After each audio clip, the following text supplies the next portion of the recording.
Buenas tardes, chicos. Hay mucha bulla a mi alrededor, creo que hay construcción, así que va a haber bulla ya en la clase. Estaba intentando conectarme con audífonos, pero no puedo. Bien, la clase es de leishmaniosis, solo para que tengan acá en cuenta, la leishmania es un parásito que pertenece a la orden de la Kinetoplastidia, pertenece a la familia Trypanosomatidae y el género Leishmania, ¿no? Existen cerca de 30 especies, de las cuales 21 pueden afectar al hombre. Y las especies más frecuentes, pues, es peruviana, brasiliensis, guyanensis, Lawsonia, amazonensis, ¿no? La más frecuente, no es la más frecuente, pero al menos la que deben recordar es la Leishmania viania peruviana, que causa la leishmaniasis cutánea o también llamada UTA, ¿no? Y la Leishmania viania brasiliensis, que causa la leishmaniasis mucocutánea o también conocida como espundia. Bueno, esta es la taxonomía de la Leishmania. Leishmania es un género, un amplio género, que a, que a su vez se divide en dos subgéneros, ¿no? El subgénero Leishmania y el subgénero Viania. Dentro del subgénero Viania está aquí la Leishmania viania peruviana, ¿no? Que deben tenerlo en cuenta porque es frecuente en nuestro país, ¿no? Y dentro del subgénero Leishmania tenemos a otras especies que no son frecuentes en nuestro país, pero sí son ampliamente distribuidas en el mundo, ¿no? Como la leishmania, por ejemplo, la leishmania donovani, que causa la leishmaniasis visceral, que no lo tenemos en nuestro país. Sí se han descrito casos en Brasil y la selva de Bolivia, pero que es importante que lo sepan porque con esto de las migraciones, el calentamiento global y digamos el intercambio cultural, en cualquier momento, podemos tener en cualquier momento tener casos autóctonos, ¿no? La Leishmania trópica, la Leishmania major, que es en el viejo mundo, en Europa, ¿no? En el continente europeo, y la Leishmania mexicana, que se ha visto prácticamente en Centroamérica, ¿no? En Centroamérica y lógicamente en México también, ¿ya? Entonces, para que lo tengan en cuenta. Entonces, de acuerdo a la especie de Leishmania, podemos tener algunas formas clínicas, ¿no?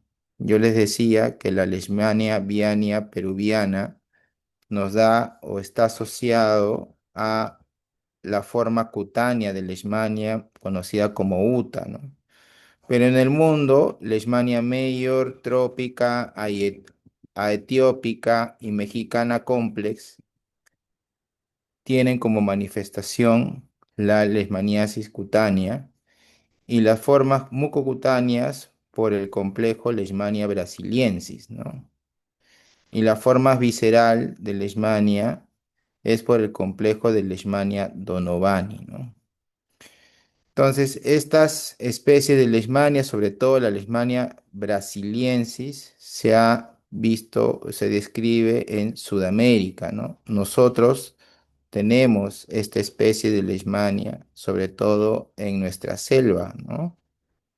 Y a nivel mundial, pues hay varios tipos de especies de Leishmania que pueden ocasionar leishmaniasis cutánea, ¿no? Como por ejemplo, Leishmania major en África del Norte, India, en Asia, ¿no? Y en el Medio Oriente, ¿no? Leishmania trópica en el Medio Oriente, Asia, India, en el norte de África. Leishmania etiópica en África del Norte y la mexicana en Centroamérica y México, ¿no? Y también se ha descrito algunos casos en Texas, ¿no?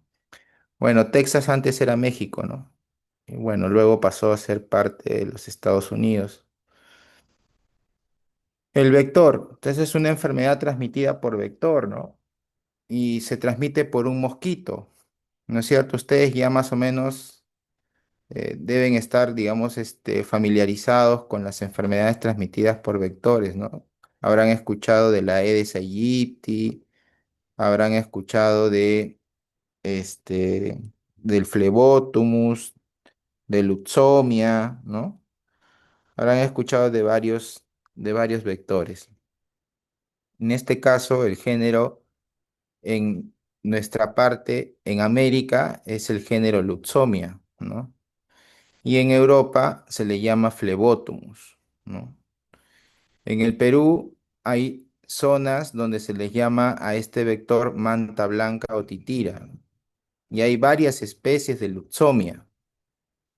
Las más representativas son las especies de Luxomia peruensis, Luxomia verrucarum. No sé si se acordarán aquí, Luxomia verrucarum es el que transmite la enfermedad de Carrión, ¿no?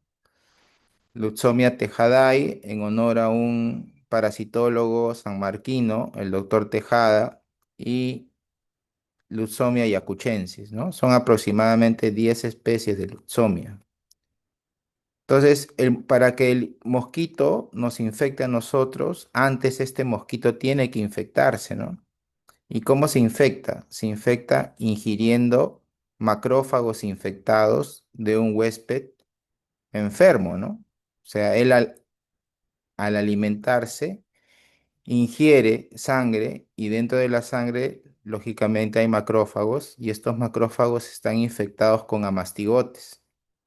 Entonces, en el intestino de este mosquito, estos amastigotes se transforman en promastigotes, que luego son inoculados al ingerir sus alimentos, ¿no? Entonces, la forma infectante para el mosquito es el amastigote, los macrófagos infectados con amastigotes, ¿no? Y la forma infectante para el ser humano, ¿cuál es? ¿Qué forma es? Son los promastigotes, ¿no? Promastigote es la forma infectante para los humanos. Este es el mosquito del género Luxomia, el de aquí, el de la derecha, es Luxomia, y el de la izquierda es un Flebotomus europeo, ¿no? Que se ve principalmente en Europa y en el Medio Oriente. Acá están los vectores, este es el Luxomia. Luxomia se caracteriza porque al momento de posar en una superficie, coloca sus alas en posición de una V, de una V, ¿no? De una V bien pronunciada, ¿no? En cambio, el género Flebotomus, cuando se posa en una superficie, lo que hace el Flebotomus es estirar las patas traseras, sus patas traseras, y poner sus alas en posición horizontal, lo más horizontal posible, ¿no? Entonces, quizás sea una forma de diferenciar, pero lo más importante es que existen entomólogos que capturan a estos insectos y los estudian, ¿no? Los estudian y los clasifican, ¿no? Pero más o menos esa es la disposición que ellos tienen cuando se posan en una superficie. También se han reconocido reservorios, ¿no? Entonces, los mosquitos no solamente se infectan de las personas que están eh, infectadas con la leishmania, sino también de algunos reservorios animales, ¿no? En las zonas andinas, porque vamos a ver más adelante que la leishmaniasis no solamente es de zonas de selva, sino también en zonas andinas. El perro doméstico, los roedores y los caballos son los reservorios. Y en zonas selváticas, los roedores y marsupiales silvestres. Quizás ustedes han tenido la oportunidad de viajar a la sierra y han visto a canes, a perros, con lesiones cutáneas, ¿no? Con lesiones, digamos, ulcerativas, ya sea cerca a la nariz o en el rostro, y que muchas veces es confundido esto como sarna, ¿no? Como sarna. Y no se les brinda la atención adecuada a estos canes. Muchos de estos canes también pueden tener leishmaniasis. La leishmaniasis no solamente es del ser humano, sino también puede afectar a los animales. Y entonces ellos se convierten en reservorios, ¿no? Porque los mosquitos se alimentan de esos tejidos de granulación, esos tejidos sangrantes, y bueno, pueden picar al humano, ¿no? Entonces, ellos funcionan como reservorios. Entonces, con respecto al ciclo biológico, hay que recordar, y voy a insistir en esto porque esto es pregunta de examen a todo nivel, ¿no? La, la forma infectante para el ser humano es el promastigote, porque el promastigote es inyectado por el mosquito, ¿no? El mosquito inyecta promastigotes al torrente sanguíneo, ¿no? Al momento de alimentarse. Estos promastigotes son rápidamente fagocitados por los macrófagos y estos macrófagos engullen, ¿no? A los promastigotes y dentro de los macrófagos se transforman en amastigotes. Dentro de los macrófagos se transforman en amastigotes. En el ser humano, los amastigotes representan la forma de hacer el diagnóstico, es decir, cuando se hace una biopsia de una lesión cutánea o mucocutánea, lo que se va a observar en el frotis o en la biopsia es la presencia de células inflamatorias o neutrófilos con amastigotes en su interior, ¿no? Entonces, esa es la forma diagnóstica. Estos macrófagos, ¿no? Al tener amastigotes en su interior y estos, a su vez, al multiplicarse, al reproducirse, hace que estalle el macrófago y se libere una gran cantidad de amastigotes, ¿no? Al torrente sanguíneo que nuevamente van a parasitar macrófagos y es así como el mosquito, al alimentarse de la sangre de una persona infectada, el mosquito contrae la infección, se infecta con amastigotes de los cuales están dentro de los macrófagos. Este mosquito, al ingerir sangre contaminada con amastigotes dentro de los macrófagos, en su intestino, estos amastigotes son transformados a promastigotes en el intestino delgado. Y luego estos promastigotes se multiplican y viajan hacia las glándulas salivales de los mosquitos, donde van a estar listos para infectar a un huésped susceptible, ¿no? Ese sería el ciclo biológico, ¿no? Hay un estadio en el mosquito y hay un estadio dentro del ser humano, ¿ya? Entonces, con respecto a la epidemiología, tiene una amplia distribución desde zonas áridas hasta tropicales. La leishmaniasis cutánea se han descrito en los departamentos de Amazonas, Ancash, Madre de Dios, Cajamarca y Huánuco. La leishmaniasis mucosa en Madre de Dios, Loreto, Cusco, Huánuco y Junín. Verán ustedes que en la leishmaniasis mucosa hay más departamentos de selva, ¿no? Madre de Dios, Loreto, la selva de Cusco, la selva de Huánuco y la selva de Junín.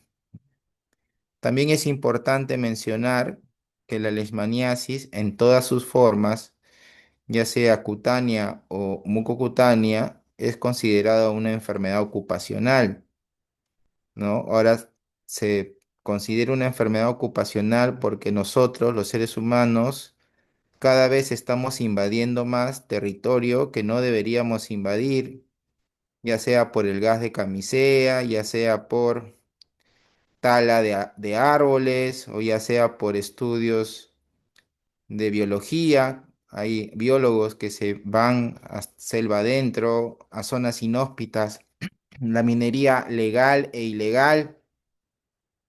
Hay una serie de ocupaciones que desarrolla el ser humano que hace que cada vez transgreda las barreras naturales de la ecología, ¿no?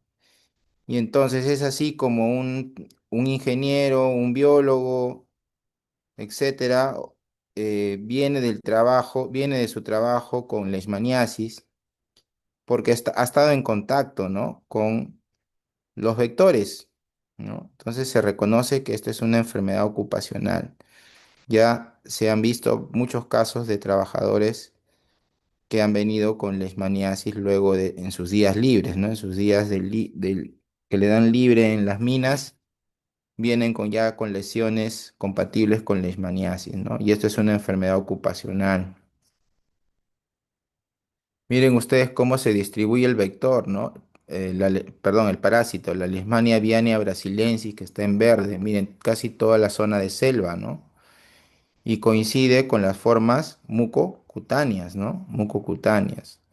La Leishmania avianea peruviana, que está en anaranjado, más en la zona andina, ¿no? En la Sierra de Lima, Ancash, La Libertad, Cajamarca, ¿no? Y las otras formas las otras especies de leishmania que son menos frecuentes, ¿no? Como la guyanensis, la leishmaniasis, panamensis, etcétera, son menos frecuentes. Pero miren la distribución, ¿no? La leishmania viania brasiliensis más en zona de selva, ¿no? Entonces, la presentación clínica va a depender, como en toda enfermedad infecciosa, va a depender de qué tan virulento sea el parásito, va a depender de la respuesta inmunológica del huésped y va a depender del medio ambiente, ¿no? Entonces, se han descrito formas clínicas, que nuevamente insistimos en esto, la forma cutánea, la forma mucosa y la forma visceral, ¿no?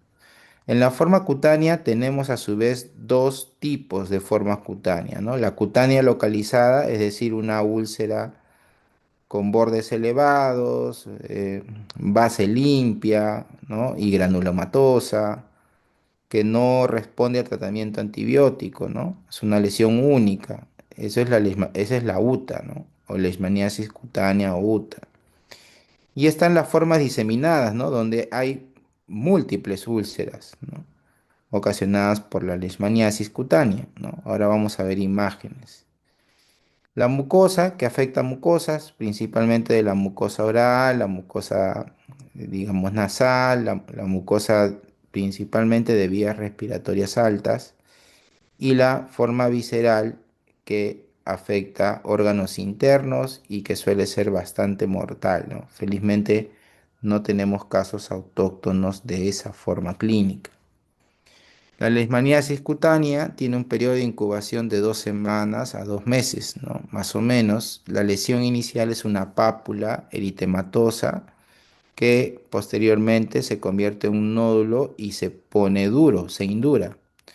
Pueden ser lesiones únicas o múltiples, dependiendo si es una leishmaniasis cutánea localizada o una leishmaniasis cutánea, digamos, difusa. Respetan palmas y plantas y cuero cabelludo, eso hay que tenerlo en cuenta con el diagnóstico diferencial de otras enfermedades que pueden confundir. Y luego de varios días de la lesión, esta lesión se ulcera, se torna de una forma redondeada, no duele, de bordes definidos, hiperémicos, y con un fondo granuloso limpio. Si es que hay una secreción purulenta, o hay una secreción mielicérica, significaría de que esa úlcera se ha infectado, ¿no?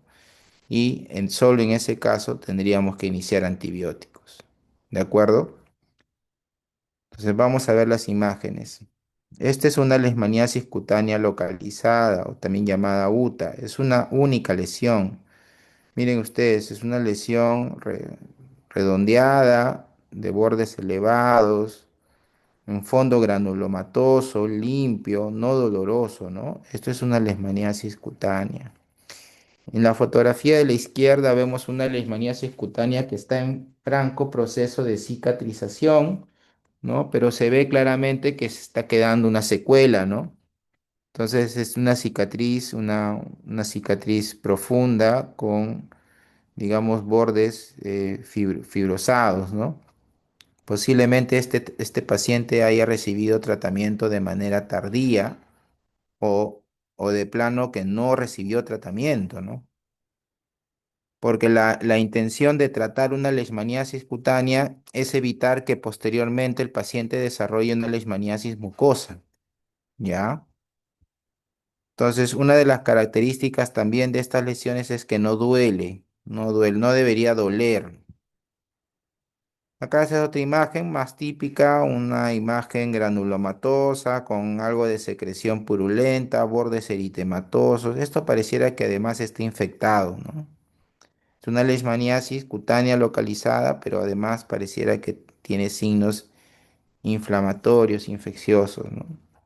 Y en la otra foto a la derecha es una paciente, es un paciente con leishmaniasis que ustedes están viendo de que la piel ya está recobrando terreno, ¿no? La piel cada vez está aumentando o está reduciéndose el diámetro de la úlcera, pero en el centro todavía se siguen viendo costras mielicéricas, ¿no? Entonces, este es un caso típico, ¿no?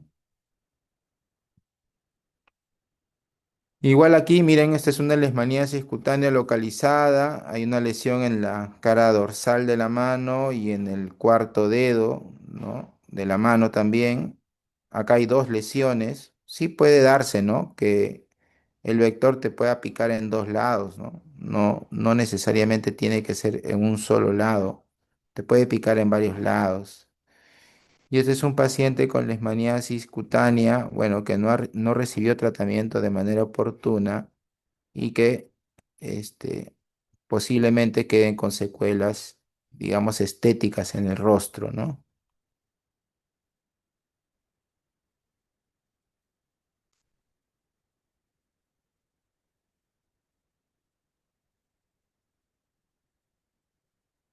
Acá también, mire, esa es una leishmaniasis cutánea que ha afectado la nariz, ¿no? Esta lesión es irreversible, ¿no? O sea, no se puede regenerar el cartílago. Acá había que hacer cirugía plástica, ¿no? En caso de que, digamos, la estética sea un problema para la paciente, ¿no? Candidata a cirugía plástica. Esto de acá no va a regenerar. Acá hay destrucción del cartílago nasal. Y acá hay una úlcera en el rostro, ¿no? También por leishmaniasis. Y acá hay dos úlceras, una en el testículo y una en el cuerpo del pene, que también pueden hacer sospechar una enfermedad de transmisión sexual, ¿no? Pero acuérdense que la gente en el campo hace sus necesidades al aire libre y tranquilamente el mosquito que transmite la leishmania pues lo haya picado en esa zona, ¿no? En esa zona, ¿ya? Entonces, si un paciente viene de una zona endémica con unas úlceras genitales, claro, hay que pensar en una enfermedad de transmisión sexual, ¿no? Yo estoy totalmente de acuerdo, pero no olvidar el diagnóstico diferencial, más aún si es que a pesar del tratamiento para la enfermedad de transmisión sexual no responde, ¿no? No respondiera, ¿no? Entonces hay que estar atentos. Vivimos en una zona endémica, nuestro país es endémico de leishmaniasis y no debería pasarnos, no se nos debería pasar un diagnóstico de ese tipo.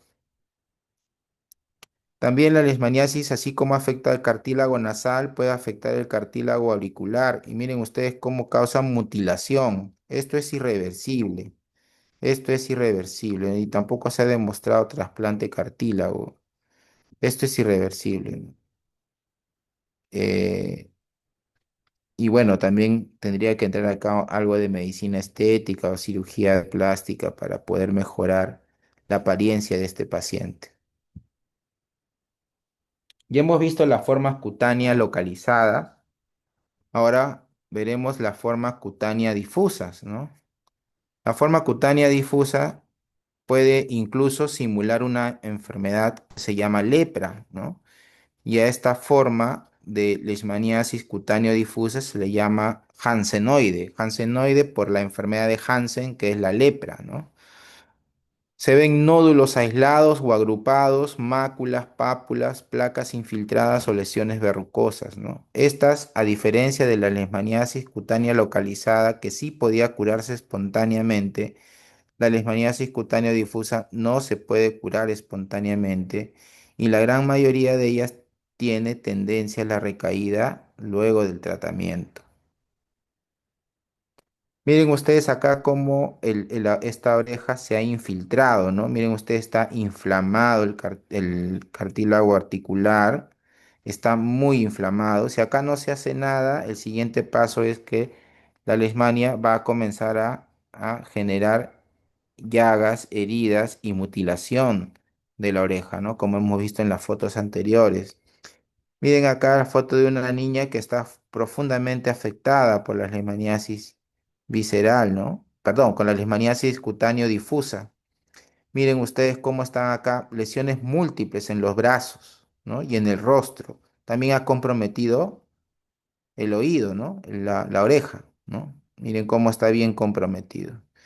Y esta es una forma hansenoide, ¿no? Esto te hace pensar en lepra, ¿no? Unas lesiones de este tipo en el rostro te hace plantear lepra, ¿no? Pero no es lepra, sino es una leishmaniasis cutáneo difusa en su forma hansenoide. Entonces terminamos con la leishmaniasis cutánea localizada, leishmaniasis cutáneo difusa, ¿no? Ahora vamos a la leishmaniasis mucosa, ¿no? Acá hay algunos datos que ustedes tienen que recordar, ¿no? El 40% ocurren 1 a 2 años después de las lesiones cutáneas. Claro, si se diagnosticó de una leishmaniasis cutánea y no se brindó tratamiento, el 40% de esos pacientes puede progresar a una leishmaniasis mucosa.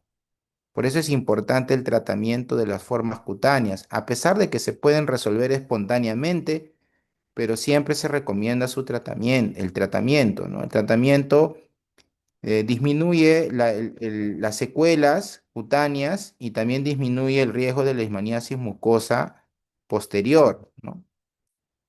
El 70% ocurre luego de los 5 años. O sea, después de 5 años, 7 de cada 10 personas que tuvieron una leishmaniasis cutánea que no recibieron tratamiento pueden desarrollar leishmaniasis mucosa. Puede surgir incluso hasta 20 o 30 años luego de la cura de las lesiones mucosas. Afectan mayormente las vías aéreas superiores. La extensión es rápida, afecta la mucosa nasal, faringe, laringe, tráquea, bronquios. En 2 años puede ocurrir todo eso. Hay poco compromiso del estado general. En realidad, los pacientes están estables. Muchos de ellos vienen por cambios en la anatomía del rostro, ¿no? La nariz se les hincha demasiado, tienen dificultades para respirar en la noche o algunos vienen por ronquera, es decir, cuando hablan su voz se altera, ¿no? De una manera muy notoria, ¿no? Un roncus digamos, bien notorio, ¿no? Y la leishmaniasis mucosa no se cura espontáneamente. Por más que quisiéramos, no se puede cubrir espontáneamente. Miren ustedes cómo estas formas mucosas que destruyen el tabique nasal, miren cómo ha destruido acá el tabique nasal, esto es irreversible, ¿no? Insisto, acá tendría que trabajarse con medicina estética, perdón, claro, medicina estética o cirugía plástica, ¿no? Miren acá este señor que tiene afectado la punta de la nariz con una lesión granulomatosa, ya parece bastante crónica. Y este señor igual, miren cómo está la nariz, toda ancha, ¿no? Y no sé si acá este, haya más compromiso de la mucosa oral, pero sí es evidente el compromiso de la mucosa nasal, ¿no? Miren ustedes, estas son fotos ya más reales de nuestros pacientes. Acá hay un señor que tiene la forma cutánea y mucosa, ¿no? Perdón, una señora que tiene la forma cutánea, miren en la frente, en las cejas y la forma mucosa, ¿no? Incluso ha deformado ya los labios, ¿no? Esto cuando cicatrice no va a quedar bien, ¿no? Va a quedar eh, con secuelas, ¿no? De repente el labio va a estar un poco más desviado, no va a haber una apertura bucal apropiada, ¿no? Y miren la mucosa nasal que también está afectada, ¿no? Que el diagnóstico diferencial es con paracoccidioidomicosis, ¿no? Igual aquí, ¿no? Miren, señor, tiene las lesiones granulomatosas en los labios, en la mucosa. Miren esta nariz. súper infiltrativa, edematosa, miren los bordes con lesiones granulomatosas, ¿no? Y en el centro se ve claramente una lesión ulcerativa, lo cual corrobora el diagnóstico de una leishmaniasis mucocutánea. Más fotografías, pacientes que han sido muy afectados con la leishmaniasis mucosa, sobre todo la mucosa nasal, la mucosa oral, ¿no? Pacientes que, bueno, se han recuperado, pero con secuelas significativas, ¿no? Mire, aquí el señor ha perdido el tabique nasal, de igual manera acá la señora, ¿no? Son pacientes que ya han estado en seguimiento, que de todas maneras han completado su tratamiento, pero que venían a la consulta a su seguimiento respectivo. Bueno, esta es una forma ya más grave de leishmaniasis mucosa. Realmente al ver estas lesiones yo plantearía un cáncer, ¿no? No, honestamente yo no plantearía una leishmaniasis. Al ver este tipo de lesión, son lesiones destructivas, infiltrativas, lesiones bastante devastadoras, ¿no? Pues este es un señor indigente del Brasil que ha tenido varios episodios de leishmaniasis, pero en ninguna oportunidad ha visitado al médico, ¿no? Miren ustedes cómo está su oreja del señor, está mutilada, posiblemente por la leishmaniasis, ¿no? Entonces, estas son lesiones deformantes, ¿no? La leishmaniasis en realidad es bien raro que cause la muerte a un paciente. Podría ser la forma mucosa que compromete las vías respiratorias, ¿no? O la forma visceral, que, como he mencionado, no está no está presente en nuestro país. Bien raro que una leishmaniasis mucosa o cutánea te cause la muerte, ¿no? Pero sí te puede dejar lesiones muy deformantes de por vida, ¿no?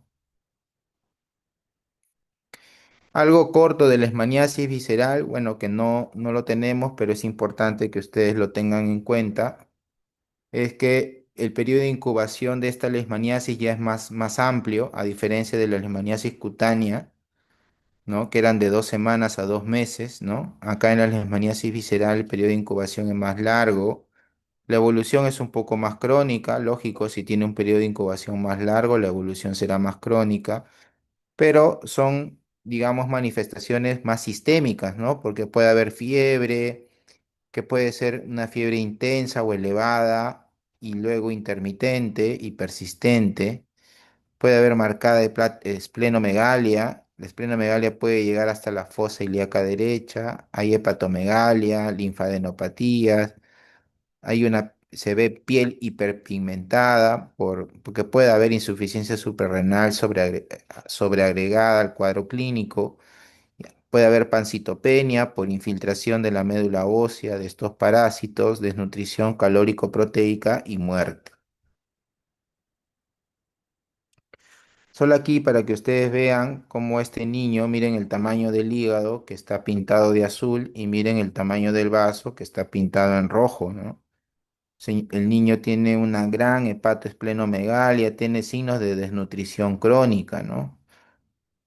La mortalidad al manejar estos pacientes es alta, ¿no? Miren acá unas personas, desde adultos a niños, todos ellos con un abdomen prominente, ¿no? Posiblemente con hepatoesplenomegalia,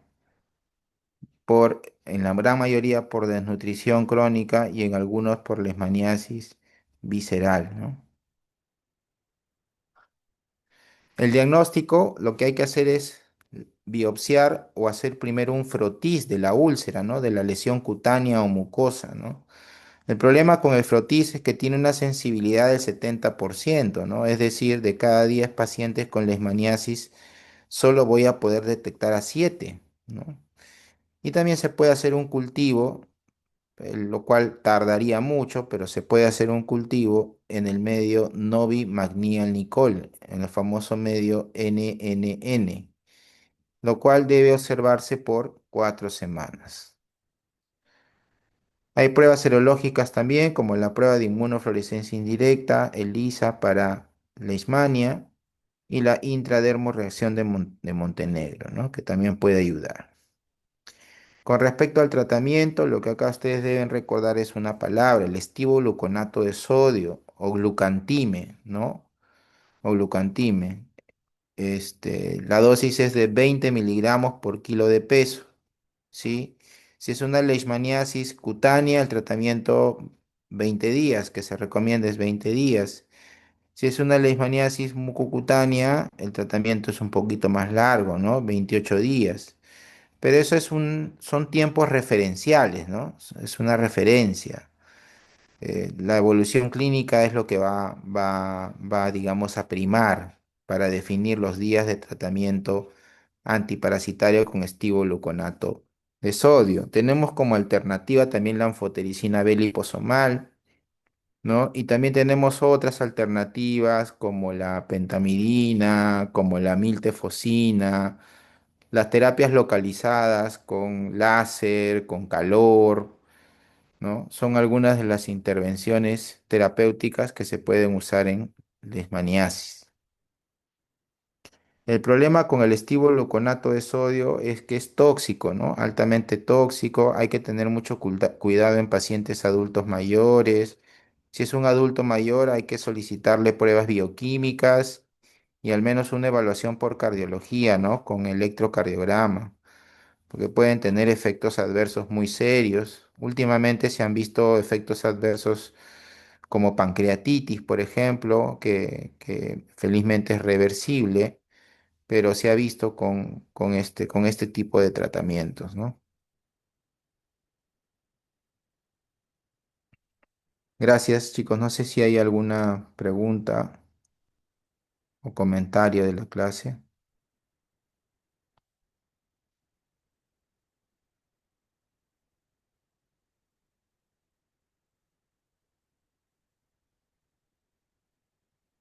No, Solo doctor. de repente María Fernanda, María No, Fernanda. le decía que no hay preguntas.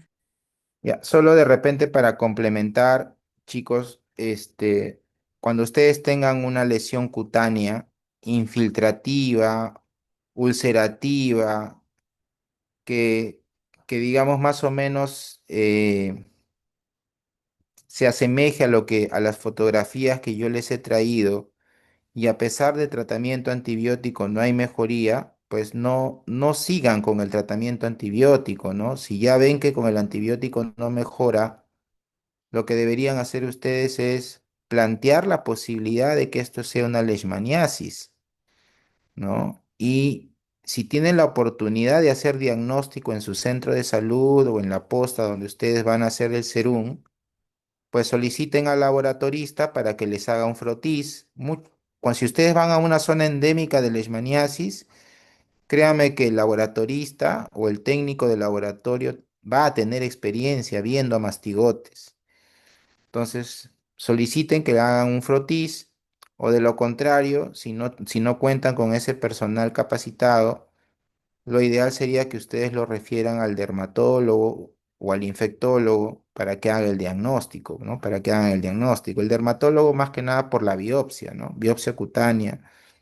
El infectólogo puede hacer el frotis también, digamos, lo puede citar al paciente para hacer el frotis, pero deberían ustedes referir al paciente, ¿no? No seguir dando antibióticos, ¿no? Porque hemos tenido muchos casos de pacientes que han venido con una serie de antibióticos. El médico A, tantos días de antibiótico, el médico B, otro antibiótico, el médico C.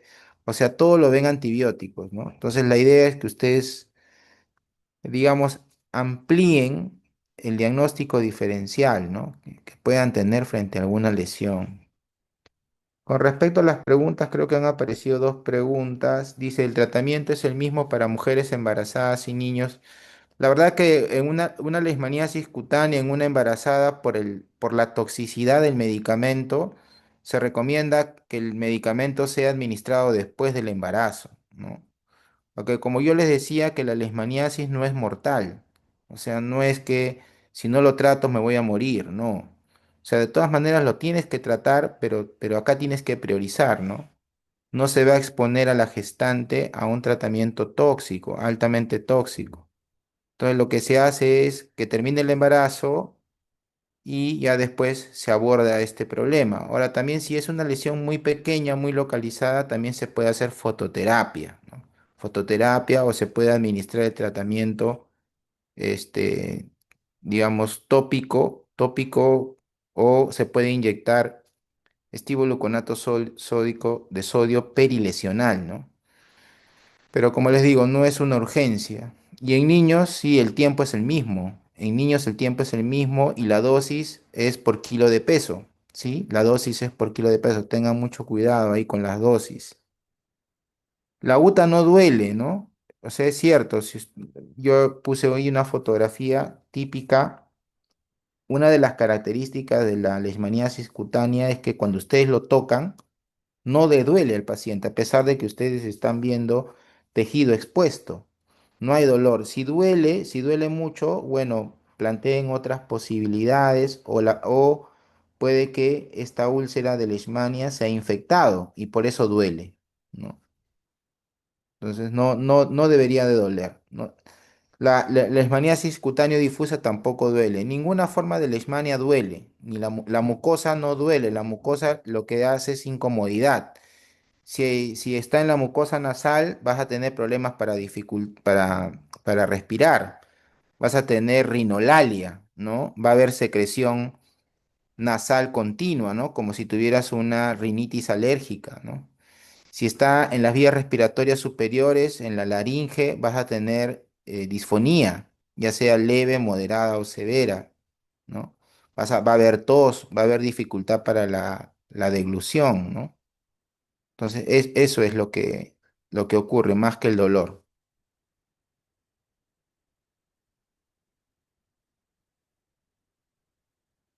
La prueba de inmunofluorescencia indirecta lo puedes pedir para ambas formas, tanto para la cutánea como para la mucosa. Te puede ayudar, pero no descarte el diagnóstico. Si sale negativo, no es que se descarte, ¿no? Si sale positivo, te ayuda a confirmar, pero acuérdense que el gol estándar es el frotis y la biopsia, donde se observan amastigotes, ¿no? Ese es el gol estándar.